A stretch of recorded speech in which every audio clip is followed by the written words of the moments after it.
Hare Krishna. Thank you, Prabhu. Without wasting further time, our countdown has begun. Just 7 more to go. So after Anand Gopi Mataji, we'll have Gaurang Prabhu making his offering. This is a family offering. I'm speaking on behalf of all my family members. Respected Guru Maharaj, please accept our humble obeisances. We consider ourselves extremely fortunate that you have given shelter to each one of our family members. At this point, I would like to describe the very sweet experience that our grandmother had. This was way back in 2009 when she had come to IIT to live with us for a few days. And at that time, she had expressed her desire to undergo a thorough medical checkup. And immediately, I suggested that we take you to Bhaktivedanta Hospital. And like all other hospitals, she never knew what Bhaktivedanta Hospital is different about. And during the journey from IIT to Mira Road, which is quite far, I tried to describe to her what Bhaktivedanta Hospital is all about. But she didn't kind of really understand what it is about till the time she actually got off the cab and set her first foot inside. And the minute she saw Srila Prabhupada's Vigraha, she was completely dumbfounded. And all around, she saw devotees in tilak, and she saw everywhere Krishna's photograph, and she kept telling me, this is not a hospital, this is a temple. Thank you so much for bringing me here. And during the checkup, she met such great devotees like Dwarkadish Prabhu, Madhavan Prabhu, Giriraj Prabhu. And that entire day's experience was so loving and so cherished by her. And she kept telling all her relatives, her daughters, and all of us, every time she would meet, you must go to Bhaktivedanta Hospital, not to get treatment, but just to see. And 2 years later, in 2011, she was bedridden. And the last few days of her life, we were living in Pune at my in-laws' place. And at that time, everyone knew that the inevitable is going to come very soon. And we were considering, like Gaurhari Prabhu and all of us were considering whether we should take her to Bhaktivedanta Hospital for the end of life care. But somehow all the other relatives were very skeptical because the journey from Pune to Bombay at this stage of her life would be very arduous for her. But somehow, all throughout the last few days, she was so morose. But the minute she heard Bhaktivedanta Hospital, her eyes lit up. And she immediately called me nearby and said, please, can you please take me to Bhaktivedanta Hospital? I promise I'll behave well during the journey. And somehow then we arranged for an ambulance. It was the middle of the night, beyond 12, and somehow I feel fortunate that I and my father-in-law, Ramakrishna Prabhu, accompanied her in the ambulance all the way to Bombay. And Dwarkadish Prabhu did the arrangements to get her admitted in the middle of the night, and she spent only the last 2 days in the hospital. Was so joyous for her. And I feel very fortunate to have been part of this entire journey, the last few days of hers, that she left her body in such an auspicious atmosphere with loving devotees chanting the holy names in the presence of Jagannath, Baldev, Subhadra.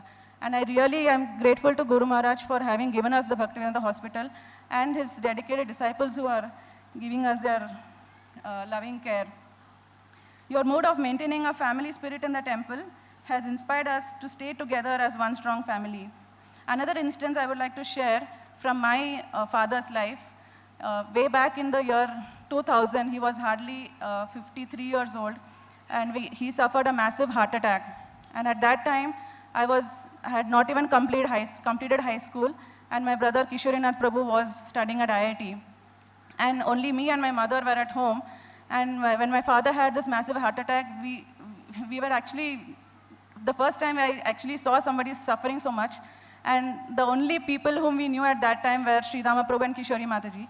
And in the middle of the night when we called, they just rushed to our house. That time they were living at Malad.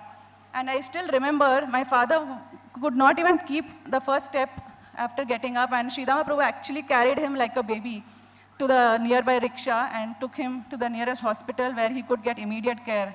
And today I feel grateful and to share that we will celebrate his 70th birthday in the coming week. And I seek all of your prayers for his spiritual life. Guru Maharaj, when you visited our home last year, exactly at this 1 year back, it was like a dream come true that we got the opportunity to serve you personally. And after you spent some time with us at home, it was time for you to go to the auditorium to give your class to the students.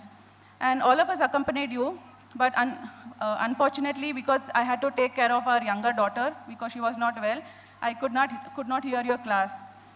And I don't know how, but it is said that the Guru understands the disciple's heart. And I was feeling very sad because it was right in front of me, the class, and I couldn't hear. And devotees came from so far and wide to attend this lecture. And when we were leaving IIT, you came in our car and insisted that Gaurair Prabhu drives us to the base. And I was sitting in the back with our daughters, and Maharaj, you asked me, so Anand Gopi, did you hear the class? And with a very sad face, I said, I could not, Maharaj. And it was so sweet that Maharaj shared a pastime from Srimad Ramanujacharya's life, and he kept telling, this is only for you, Anand Gopi. Nobody should hear. And I was so amazed, and I feel so fortunate that you reciprocated with my desire. Namaruchi Vaishnav Sevan Jivadaya. My mother-in-law very fondly remembers those days during Pune Yatra at Mafatlal Bungalow when she had plenty of opportunities to serve you, Maharaj, with varieties of South Indian delicacies. And my father-in-law feels greatly elated at the very thought of your warm embraces on very many occasions through which you give him your blessings. Guru Maharaj, we as a family express our heartfelt gratitude to you for allowing us to be part of your big family of devotees. And we really sincerely pray that one day we can please you and the Guru Parampara. Thank you so much, Maharaj.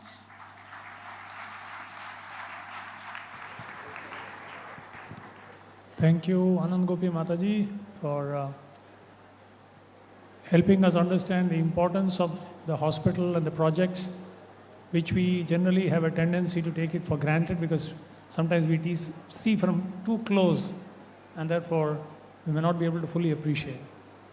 So now the countdown begins, minus 6 more to go. We have Gauranga Prabhu, after which I request Prema Bhakti Mataji to be ready.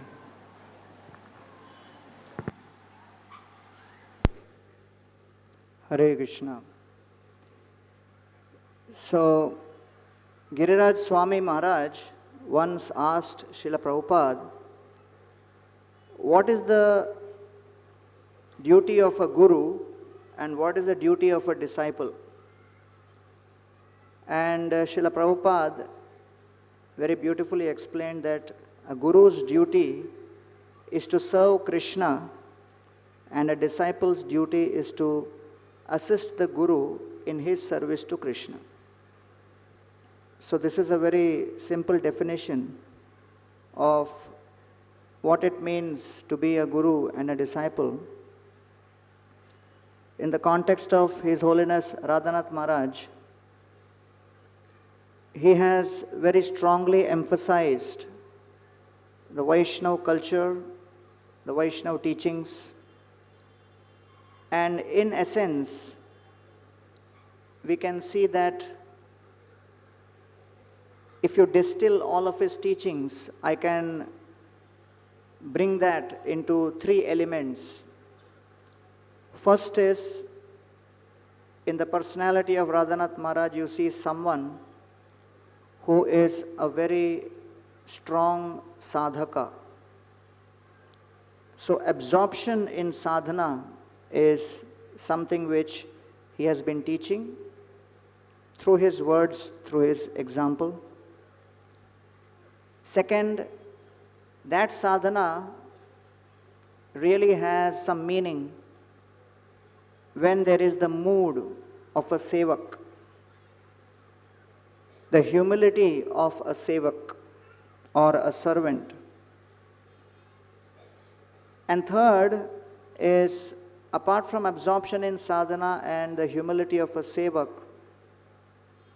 when each devotee feels nourished by the process of Krishna consciousness, experiences transformation, and we want to share that with others and make a difference in others' lives.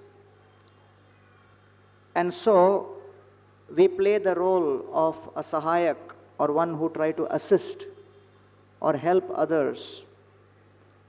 And so the mood of cooperation is something which he has emphasized, that we try to cooperate with other devotees, that mood of humility and being a servant finds its manifestation in our interactions with others when we are able to cooperate in the midst of all differences. So therefore, while performing our bhajan, if we observe His Holiness Radhanath Maharaj, then we see these three elements very strongly. Absorption in sadhana, the humility of a sevak, and the cooperative spirit of one who is a sahayak, one who wants to assist and serve others. And the greatest challenge which comes in trying to execute this is our false ego. And Radhanath Maharaj in one lecture was mentioning two very crucial challenges in the life of a sadhaka. First is false ego, and the second is lethargy. And he explains the manifestation of false ego in terms of 6 principles. Because sometimes we may fool ourselves and we may think, maybe I am beyond the false ego. But how do we detect that false ego? So very nice, interesting 6 things he mentions. Symptoms by which we can understand that, oh, the false ego is cropping up. The first symptom is, he says, when we see Vaishnavas as ordinary. To see the Vaishnavas as ordinary is the first symptom of false ego. Prabhupada said that one of the main functions of Maya is to make the Krishna conscious movement appear ridiculous. And therefore, when we see the Vaishnavas as ordinary, that is the beginning of that symptom. In our temple hall in Chowpatty, you must have seen that there are boxes for keeping the sound system. So originally it was made for keeping the sound system. At one point of time, the sound system changed. Of course, everything in Chowpatty changed. What to speak of sound system, but one of the elements was the sound system also changed.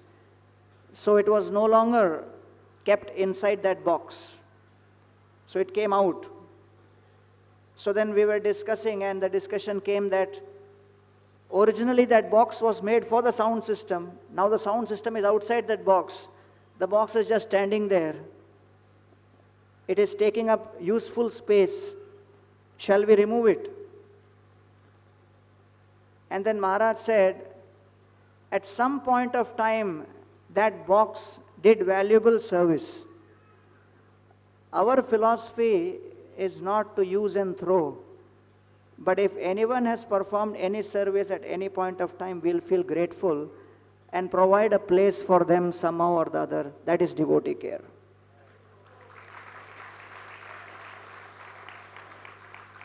So today, when you go to the temple hall and you see that sound system, I don't know the latest avatar whether again it is inside or not. Again it is inside. So there was a period of time where there was no sound system inside, but it was maintained. But it's a small incident, but it reflects his heart and his mood. One devotee asked Maharaj, some devotee came and he was talking to Radhanath Maharaj for a long time. Another devotee was sitting next to him and watching. And then when that devotee left, this devotee asked Maharaj, Maharaj, what is your strategy for him? So Maharaj said, okay, for projects I have strategy, for people it is from the heart. So we have to understand that we have to consider every devotee as someone who has been invited by Krishna and inspired by Krishna to his family.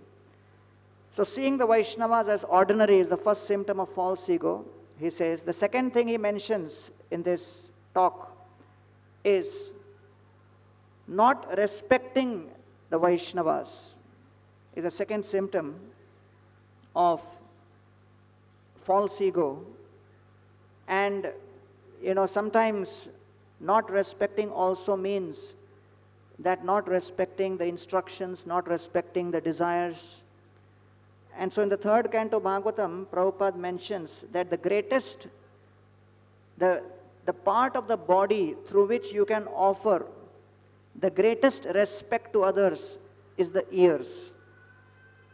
The ears. Through the ears you hear the instruction, and then when you follow, that is the way by which you can offer the greatest respect.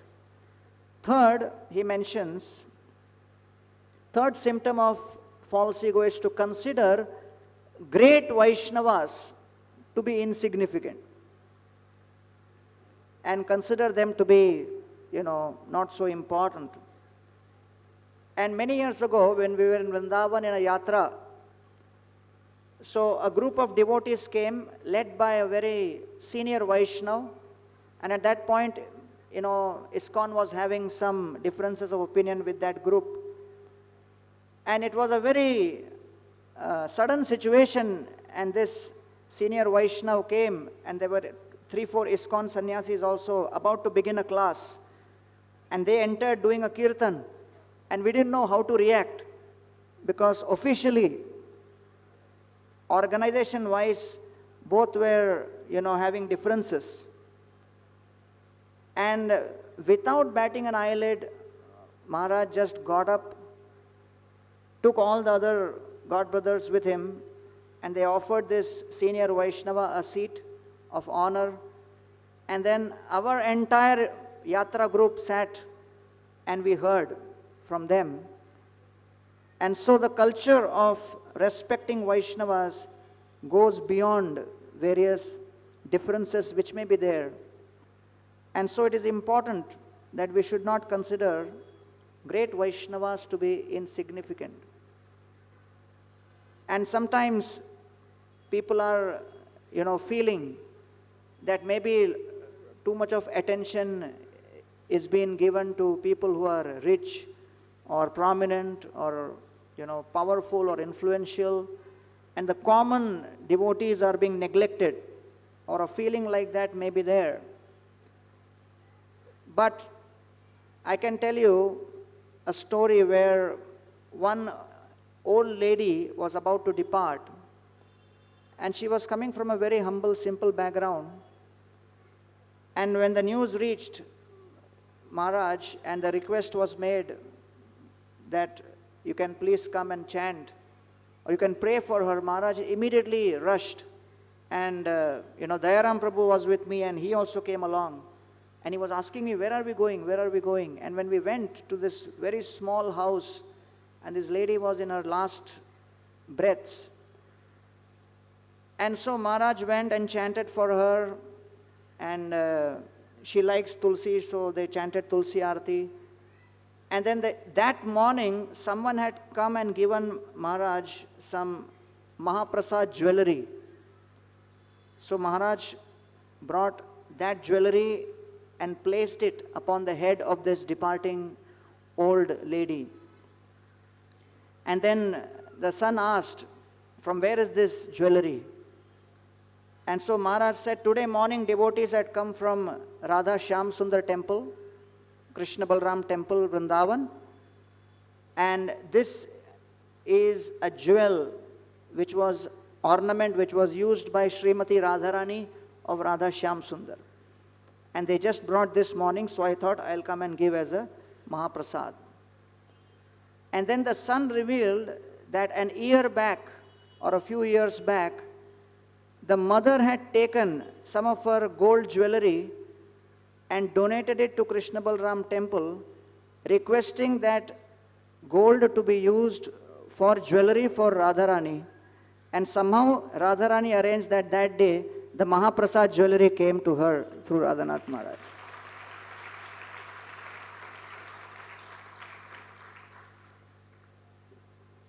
So all of us who have been with him for 25 years know this for a fact, that one of the things which is deepest in his heart is how every devotee, irrespective of their background or economic status, should be considered to be equal.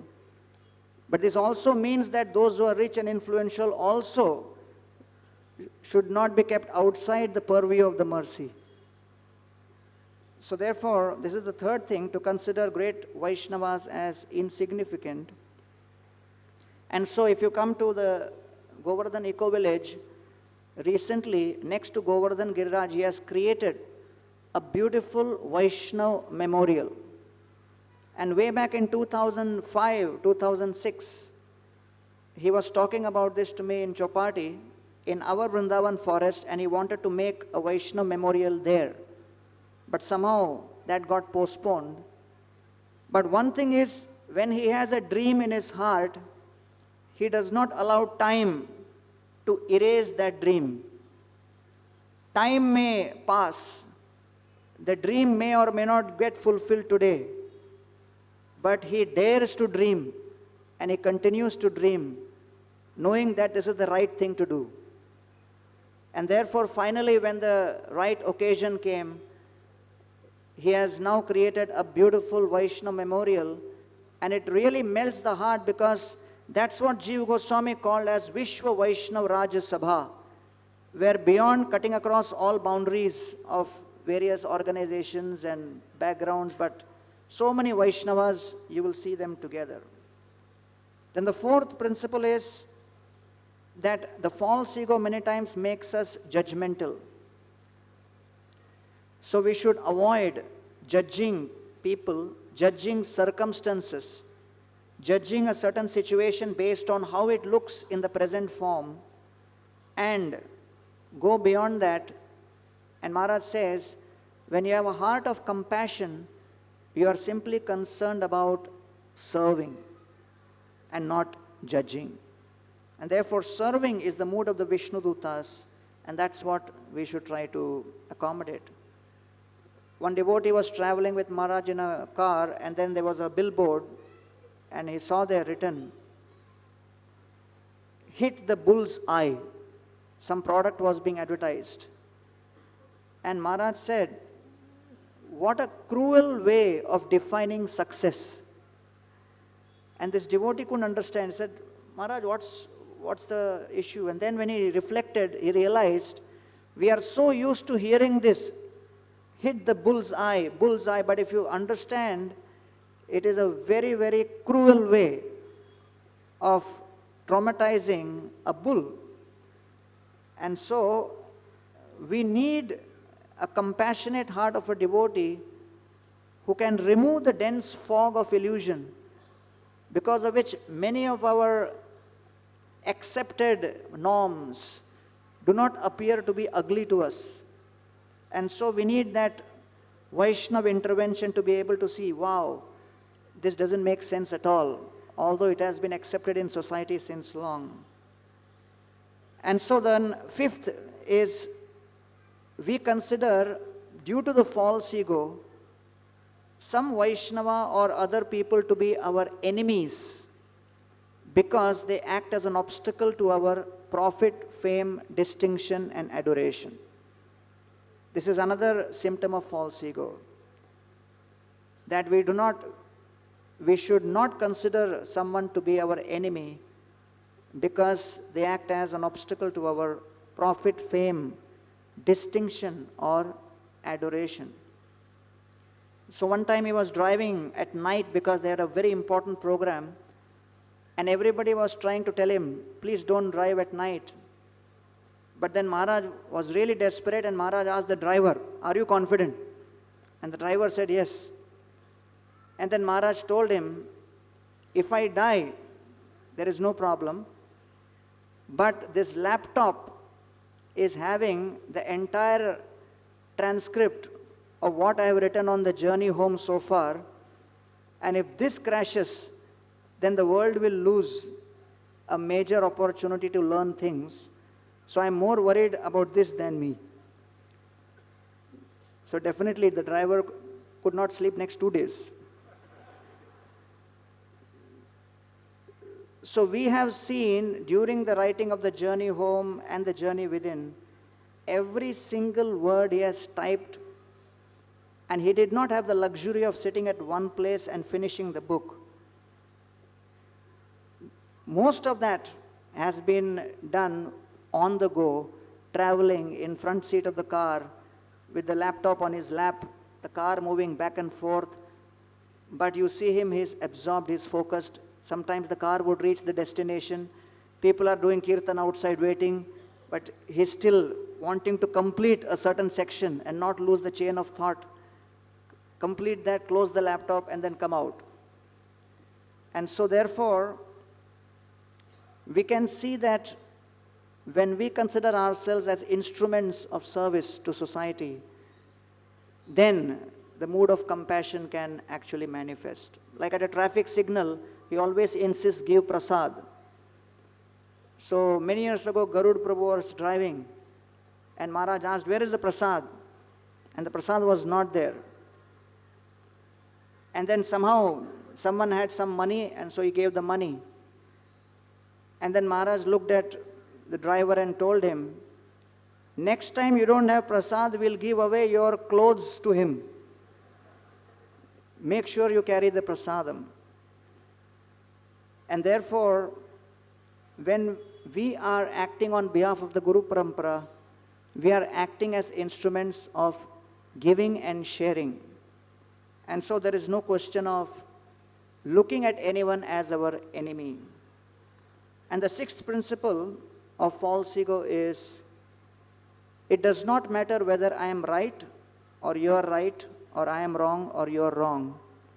What is important is somehow the service must be done. And therefore, it's extremely crucial that we understand this mood. And one devotee was sharing his experience many years ago when Maharaj was traveling by car. He was in a white ambassador car, and there was a cow which was running behind. And the driver did not know what to do now. And somehow, he managed to speed the car faster than what the cow could run at.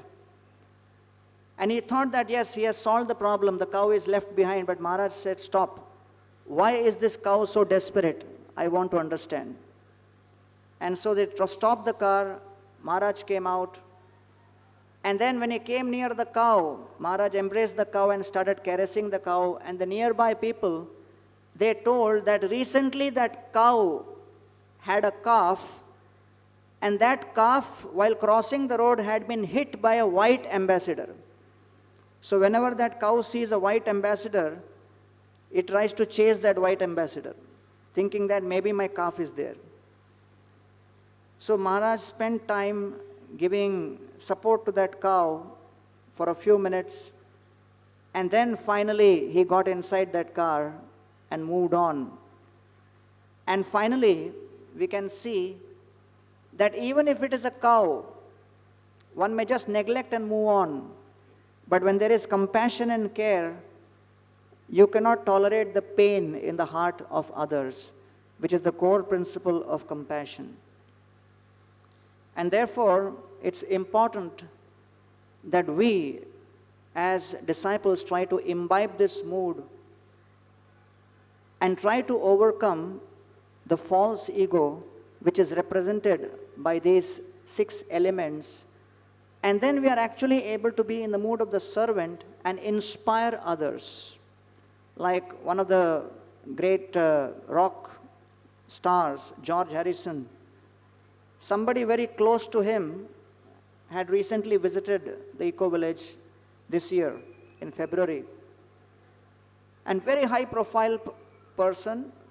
And then, we were sitting at the corner of the Yamuna, and there are some small rocks. And when Maharaj sits there, he calls it his office. And then he was sitting there talking about, how George Harrison contributed to ISKCON and to Srila Prabhupada and to the spread of the movement. And these people who are very close to George were very, very inspired to hear such expression of genuine gratitude of something which was done like 40 years ago. And Maharaj was just going on, and they felt really overwhelmed. Some of them even had tears in their eyes, you know. And then as we got up, everybody was sitting on rocks. So as we got up, Maharaj said, "Thus ends our rock show." And then these people were so inspired by the fact that here is a movement which really acknowledges and recognizes personalities who had done something, even though it may have been a very, very long time ago. And therefore, Maharaj, in one other lecture, mentions the principle of empowerment. If you need to be empowered by Krishna, then number one, you have to tax your brain. How can I serve? Number two, after taxing your brain, you have to be willing to take risks. Number three, while taking risk, you have to pray to Krishna to make me an instrument in his service.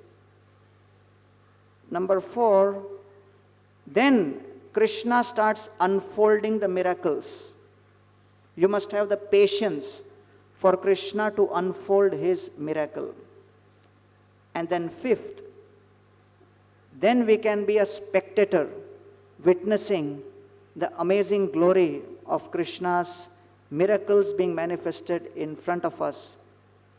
And so when Krishna empowers someone, he also refines them.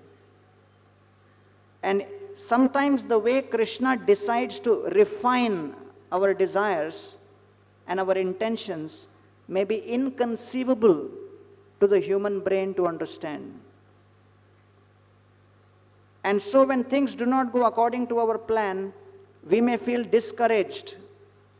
We may feel totally lost. We may lose the hope. But those devotees who enthusiastically and positively agree to somehow surrender to Krishna's will, agree to have their intentions purified in accordance with Krishna's will, Krishna ultimately reveals through that surrender what his real desire is. And in due course of time, we are able to be humble, gentle, compassionate instruments in the hands of the Guru Parampara. And I would say amongst all of his contributions, these three, as I mentioned, is something which really has stuck deep in my heart. His absorption in sadhana, his mood of being a humble sevak, and the mood of being cooperative in spite of all differences in our efforts to serve and assist and be sahayaks to the entire society. Thank you very much.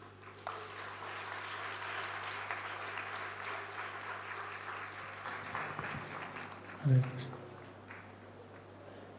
Thank you, Gaurang Prabhu. When Prabhuji was mentioning about that quote of Prabhupada, that the purpose of the Guru is to serve Krishna and the disciple is to assist the Guru, I was thinking how Gaurang Prabhu is very much living up to that and sincerely taxing his brain, utilizing all facilities to actually assist Maharaj in whatever plan he has to serve Krishna to the best of his ability. I think you should give a seminar on this. So many of them, I actually wanted to write it down. But that part about the subtle manifestations of the false ego, how to recognize and how to actually, and the incidents connected with that was really revealing. Thank you so much. So, I was also in two minds whether to end here and move forward with the most important part of the Guru Puja, which is also a offering of our love. But then, since it's only one day and only four left, four more after this presentation. If this offering. So after Prema Bhakti Mataji is here, I request Giriraj Prabhu and Shamarani Mataji to be around. And after that, we have only 3 more. Thank you.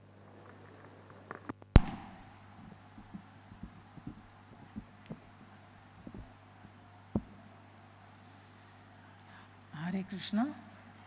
My dearest Guru Maharaj, please accept my humble obeisances at your lotus feet. All glories to Srila Prabhupada, all glories to Radhanath Maharaj. I am definitely not qualified from any which angle to speak to an august assembly of devotees like all of you. The only reason I am called, I think, is because I am senior. Actually, I'm not senior in the sense of being in Krishna consciousness, but I've seen many years in Krishna consciousness. In that way, I'm senior. But I thank Rohinandan Prabhu for giving me this opportunity. In fact, I asked him to call me first because I wanted to enjoy hearing everyone. And I think for my purification, I'm called last. I was thinking I should not have told him first. He will think, who does she think she is? Some great sheikh of Arabia? And I wanted to tell him, Prabhu, I'm shaking greatly because I'm so scared of speaking. It's not that I think I need to be called first, but I wanted to enjoy everything. And I'm very nervous to talk in front of all of you.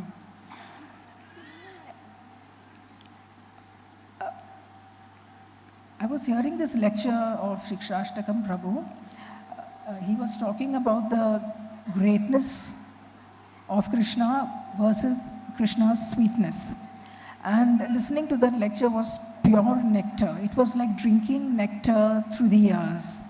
And I was thinking it was just the right thing now to speak about Maharaj's sweetness as against his greatness. But then, as Shikshashtakam Prabhu was saying,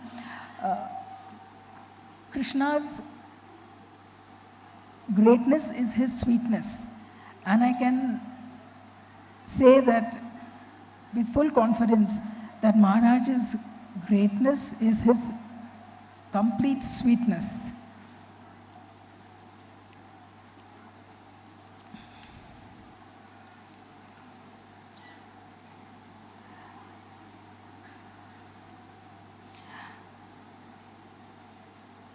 At the risk of sounding like a sentimental fool, actually I am expected to speak after being so many years in the movement of something more grave, heavy, and thought-provoking, glorifying Maharaj. But being what I am, I can only think of the small details of sweetness and care that Maharaj exudes. The greatness of a person is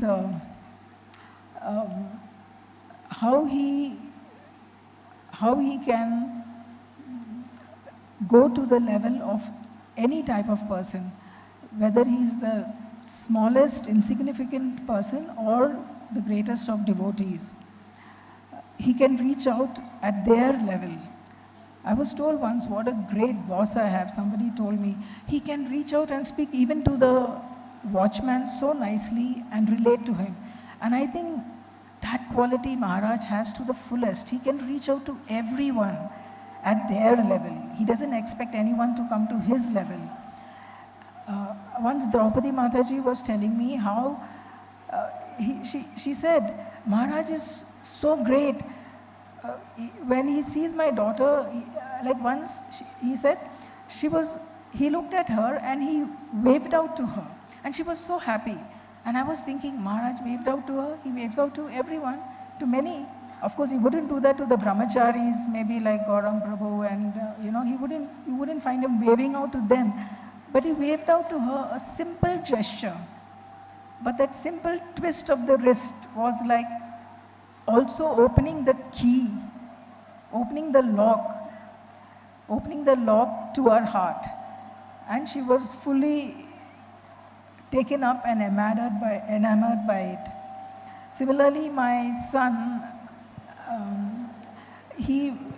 once he was with Maharaj, had darshan of Maharaj, and he was wearing a T-shirt which had a Lamborghini logo on the left side of his T-shirt.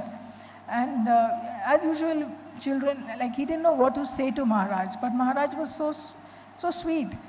He said, I've just come from Europe and I was in the plant that manufactures these cars, you know, and he pointed to the,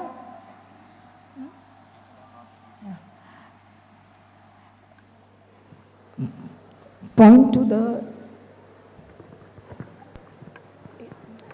I don't know how much you have heard, but he was wearing my son was wearing a T-shirt and Maharaj pointed to the logo. It was a Lamborghini car logo on his T-shirt, and Maharaj pointed to it and said, I have just been to the plant that manufactures these cars. And of course, my son was, you know, kind of, it broke the ice and it touched my son's heart. And I was thinking, actually, Maharaj pointed to the logo, but actually what he did was, he touched the heart of my son. He touched the heart of my son.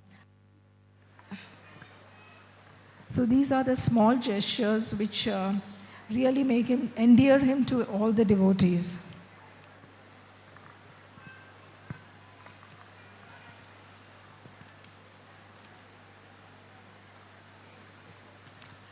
And one Mataji had asked Maharaj, many decades, I think it was Radha Priya Mataji, she had 3 children, Priyavrat was just a baby, and she said, Maharaj, I find it so difficult to chant my prescribed rounds daily. And I was thinking, like, what would be the answer? Because it is really difficult. But Maharaj is so kind and he doesn't force himself on his will on anyone, but he makes you think for yourself. He said, if you do not chant, life will go on in the same way. Nothing will change. No catastrophe will occur. The heavens won't fall on your head. But imperceptibly, the importance of the holy name will diminish in your mind. And that is the greatest misfortune. So he said what he had to say, and now it was left to us to decide what to do. So I thought that was really so deep that he makes us think for ourselves.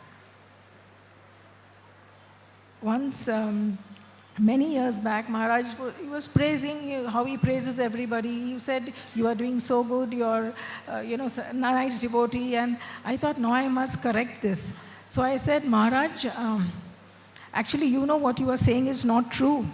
I'm not doing any service. I'm not really a great devotee. I'm not what you're saying I am. You know that. I know that. I know that you know that. You know that I know that. And it, I went on. And then I stopped. I said, I had the last word. And Maharaj did let me have the last word. But with his shrug and his smile, he conveyed to me that yes, but I hope you will become like that one day. So finally I thought that actually I lost, because Maharaj conveyed what he wanted to convey in the opposite way. One more thing I just wanted to share, because Maharaj reaches out about devotee care, he reaches out to all the devotees and nourishes us with his love. But one thing is that, which I want to say, is that he extends his love not only to the devotees, but the ones who are in the background, like I would give the example of the parents of the brahmacharis, because never were they given so much importance in our movement until recently. And Maharaj, so sensitive, he knows how much sacrifice had gone into bringing up them as children. And he has decided to bring them into the fold. And I can say that it has been so successful because I was being told by one Mataji that Gauranga Prabhu's mother, once she was explaining to her and she told me that Gauranga Prabhu's mother said that there were a group of boys who were traveling from Bombay to some place from the temple, and they needed prasadam, which had to be supplied at Kalyan. So she said, "Oh, there was just about 2 hours left, and I had to get the prasadam ready. I had to get the prasadam ready for the boys, my boys." She called all the brahmacharis my boys. I have to get it ready for all my boys. And I phoned up so many devotees and told them, and I arranged for the prasadam to reach the station in time so that they could get it. So when I heard this, I thought that she said, my boys. As far as I am concerned, Maharaj does so many great things. He's doing so many things for the whole world. But for my sentimental, tiny little heart, this is his success. This is his success, reaching out to those parents who in the background has given us such exalted, surrendered brahmacharis to inspire us for the rest of our lives. I pray to Krishna Maharaj that he blesses you with good health and a long life so that we can have you with us for as long as we live. Thank you, Maharaj.